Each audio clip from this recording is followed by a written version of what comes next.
Back here in Texas, Governor Perry has named Judge Arlie Norval Wiley as the new district attorney for Kaufman County.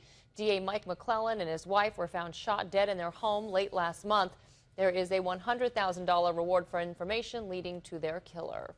State lawmakers will vote tomorrow on a bill that would sweep a majority of Houston port commissioners out of office.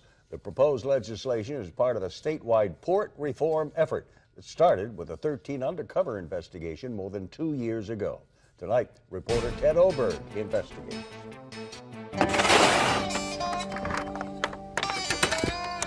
The Port of Houston's come a long way since opening in 1914. Certainly a lot of proud moments over there. The port is 100 years old next year. But looking back at all these photos, we can't find a single picture of the time lawmakers got so fed up with the way the Port of Houston is run that they threw out the whole Board of Commissioners. I think that Texas politics has changed significantly, but I think the Port of Houston hasn't. After 21 months of state investigation, a reform commission says it's time to push 5 of the 7 longest-serving commissioners out of their jobs in the next 2 years.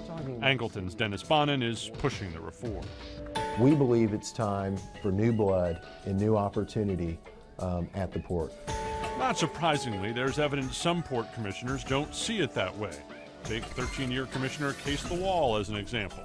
LaWall was last reappointed to the Port Board in the midst of a 2011 UN investigation into LaWall's alleged role in an attempted gold purchase from a wanted Congolese warlord.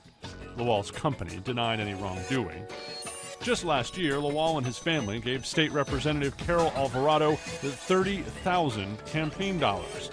She's on the committee overseeing the port reform. Port Chairman Janice Longoria donated $12,500 to Alvarado since the port's been under investigation. One of the sticking points is whether Longoria can keep her position on the Port Commission or will be swept off too. To Alvarado's credit, even with all those donations, she voted to support the reform. But that's not all. The real pressure is coming from the small cities in the city of Pasadena. Their port commissioner is Jimmy Burke. He's been there since 1999 and isn't certain he's ready to leave. I thoroughly enjoy this work. I feel like I'm making a contribution. I feel like I have through the years. Is it time for new blood? It could be in some instances. Burke says the smaller cities along the ship channel should be allowed to reappoint him for as long as they want. A parade of those small city mayors came to Austin in March to defend the longtime commissioner. Mr. Burke keeps getting reappointed because Mr. Burke answers my phone calls. All of the small city mayors there that day opposed the plan. So did the chairman of the Port Economic Alliance. That group's CEO was at the hearing too, opposing the bill, a man named Chad Burke. And it turns out they're father and son. And it's indicative of the problem. The Economic Alliance has received $1.6 million of public port money since Chad Burke became CEO in 2008. Chad himself makes $125,000 a year to run the Economic Development Group. It's funded by the port and businesses who do business with the port. Commissioner Jimmy Burke says he abstains from port votes related to the alliance, but State Sunset Commission records show that doesn't always happen, and he has voted to send money towards his son's group. We asked the Economic Alliance about the conflict.